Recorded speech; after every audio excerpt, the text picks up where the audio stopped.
Hello friends, आपका स्वागत है हमारे यूट्यूब चैनल पर। और हम आपके लिए लेकर आए हैं आज 5 अति महत्वपूर्ण प्रश्न मैथ के, जो परीक्षा में बार बार पूछे जाते हैं। तो आपको कंपटीशन एग्जाम में हर प्रकार की परीक्षा में देखने को मिलेंगे। तो आइए हम स्टार्ट करते हैं पहले क्वेश्चन से। दो संख्याओं का योग 40 तथा उनका गुणनफल 375 है, तो उनके व्युत्क्रम क्रम का योग क्या होगा। सबसे पहले आपको क्वेश्चन समझने की ज़रूरत है। अगर आप क्वेश्चन समझ गए तो आधा आंसर तो आप ऐसे ही कर देंगे।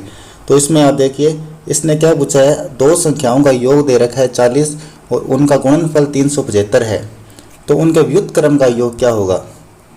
इसके लिए आपको कुछ नहीं करना, एक सिंपल सा फॉर्मूला है, उसको यूज करेंगे ट्रिक के आधार पर, तो आपका ये क्वेश्चन हो जाएगा। देखिए, इसमें हम योग बटे गुणनफल,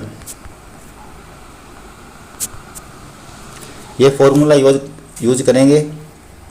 तो देखिए, अगर हम इसमें योग कितना दे रखा है हमें 40, गुणनफल कितना 375, यानी कि 40 बटे 375। इसे हम 5 से काटने पर क्या आएगा, 5 8 40, और इसे हम 5 से काटेंगे तो हमें 75 प्राप्त होगा। यही इसका राइट आंसर है। ऑप्शन में देखेंगे तो ए इसका राइट आंसर। चलिए दूसरे क्वेश्चन की ओर चलते हैं। एक 85 मीटर लंबाई की छड़ को 2 भागों में विभाजित किया जाता है। यदि छड़ का पहला भाग दूसरे भाग का 2/3 हो तो बड़ा भाग क्या होगा। देखिए, अगर इस प्रकार के आपको का वाले क्वेश्चन देखने को मिले तो जो का के साथ डिजिट दी होती है वो उसका मान होता है। जैसे इसके अंदर 2 भाग मानेंगे, फर्स्ट भाग और सेकंड भाग। क्वेश्चन के अंदर क्या दिया हुआ है, पहला भाग दूसरे भाग का 2/3 है, यानी कि दूसरे भाग का जो का है ना वो नीचे वाली उसका मान होता है। जिस दूसरे भाग का, तो का मान क्या होगा 3, यानी कि दूसरे भाग का मान 3 होगा और पहले भाग का मान 2 होगा। ठीक है, तो टोटल यूनिट क्या कितनी हो गई 5। यहाँ पर टोटल मान कितना है 85, यानी कि 5 यूनिट की वैल्यू कितनी है 85।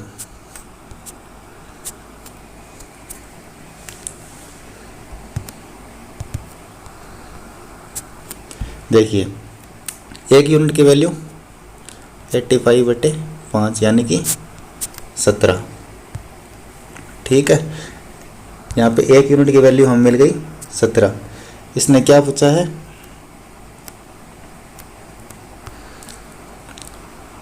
दूसरा 2/3 बड़ा भाग क्या होगा। इसने बड़ा भाग पूछा है, तो बड़े भाग की वैल्यू क्या थी, पहले भाग की 2, दूसरे भाग की 3, यानी कि एक यूनिट की वैल्यू 17, तो 3 यूनिट की वैल्यू 3 × 17 = 51। यही हमारा राइट आंसर होगा, ऑप्शन नंबर डी। देखिए अगला क्वेश्चन, 3 नंबर क्वेश्चन की ओर चलते हैं। एक व्यक्ति अपनी आय का 1/4 भाग भोजन पर व 2/3 भाग मकान किराए पर तथा शेष आय जो 630 रुपये है अन्य सामान पर खर्च करता है, तो उसका मकान किराया कितना है। देखिए, क्वेश्चन में इसने दिया गया है उसका, यानी कि वो उसकी जितनी भी आय है उसका 1/4 भाग यानी कि 25%, 1/4 भाग भोजन पर खर्च कर रहा है और 2/3 भाग मकान किराए पर तथा शेष आय जो 630 रुपये है अन्य सामान पर खर्च करता है, तो उसका मकान किराया कितना होगा। देखिए, हमें यहाँ पर कोई भी आप मान लीजिए x मान लीजिए, यानी कि इससे 1/4 और 2/3 से कटने वाला कोई भी डिजिट मान लीजिए आप। जैसे माना उसकी टोटल आय कितनी है 12x। ठीक है, अब वह व्यक्ति अपनी आय का 1/4 भाग भोजन पर खर्च कर रहा है, यानी कि 12 का 1/4 भाग भोजन पर खर्च करेगा, तो कितना खर्च हो गया 3 भाग 3x। इसने 3x भोजन पर खर्च कर दिया। ठीक है, उसके बाद 2/3 भाग मकान किराए पर, यानी कि 12 का 2/3 भाग देखेंगे हम,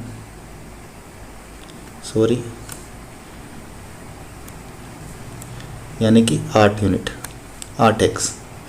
ठीक है, यानी कि 3x भाग वह भोजन पर खर्च कर रहा है और 8x भाग मकान किराए पर खर्च कर रहा है।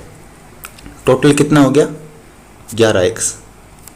ठीक है, अब देखेंगे हमने टोटल कमाई उसकी 12x मानी थी, उसका खर्चा कितना हो गया 11x, पीछे हमारे पास कितना बचा है x।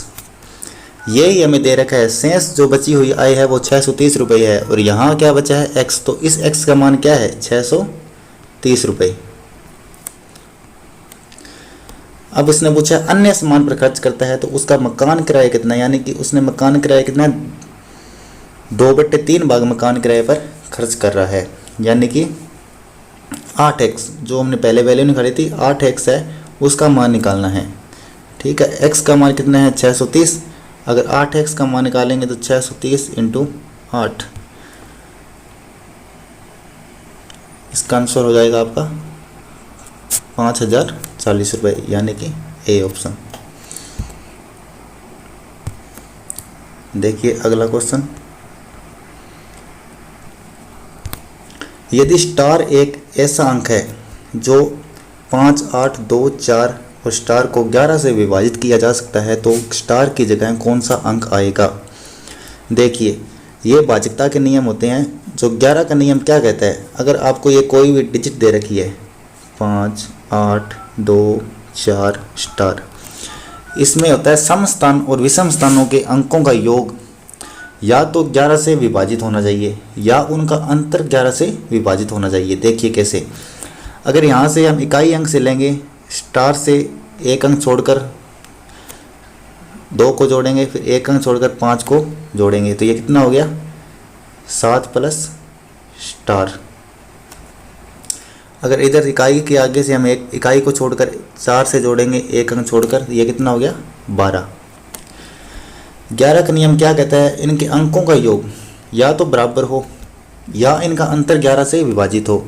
तो देखिए ये बराबर तो नहीं हो रहा है, अगर इसमें हम स्टार की जगह क्या ऐसी वैल्यू रखें जिससे ये बराबर हो जाए और ये 11 से विभाजित हो जाए। तो ऐसे सवालों को अक्सर ऑप्शन से किया कीजिए आप।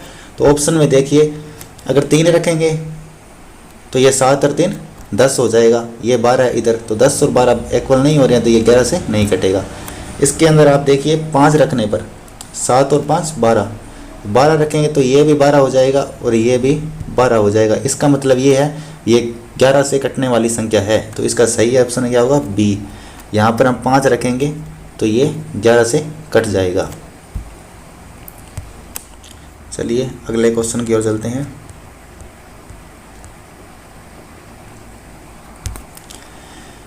आठ 800 चॉकलेट एक कक्षा के विद्यार्थियों में बांटी गई, यदि प्रत्येक छात्र को कक्षा में छात्रों की संख्या की 2 गुनी चॉकलेट मिलती है तो कक्षा में छात्रों की संख्या थी। इसने कहा है 800 चॉकलेट थी जो एक कक्षा के विद्यार्थियों में बांटी गई, यदि प्रत्येक छात्र को कक्षा में छात्रों की संख्या की 2 गुनी चॉकलेट मिलती है, यानी कि जितने कक्षा में छात्र हैं उसे 2 गुनी चॉकलेट एक छात्र को मिलती है, तो कक्षा में छात्रों की संख्या क्या थी। इसमें आपको कुछ नहीं करना है, आपने छात्र मान लो, कक्षा में माना छात्र कक्षा में n है और एक छात्र को चॉकलेट मिल रही है टोटल छात्रों के 2 गुनी, यानी कक्षा में छात्र n है तो एक छात्र को मिल रही है n × 2, यानी कि 2n चॉकलेट एक छात्र को मिल रही है। अब इससे हम पता लगा सकते हैं टोटल चॉकलेट कितनी है।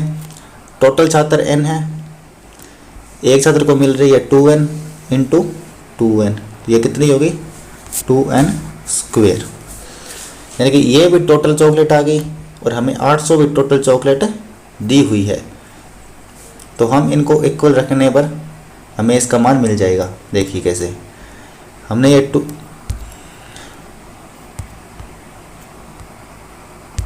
हमने ये 2n² इसका मान निकाला टोटल चॉकलेट, और हमें क्वेश्चन में 800 चॉकलेट टोटल दी हुई है, इसके बराबर ये चॉकलेट है। ठीक है, तो इससे हम काटेंगे तो ये क्या आ जाएगा 400, तो n² बराबर 400, तो n बराबर 20।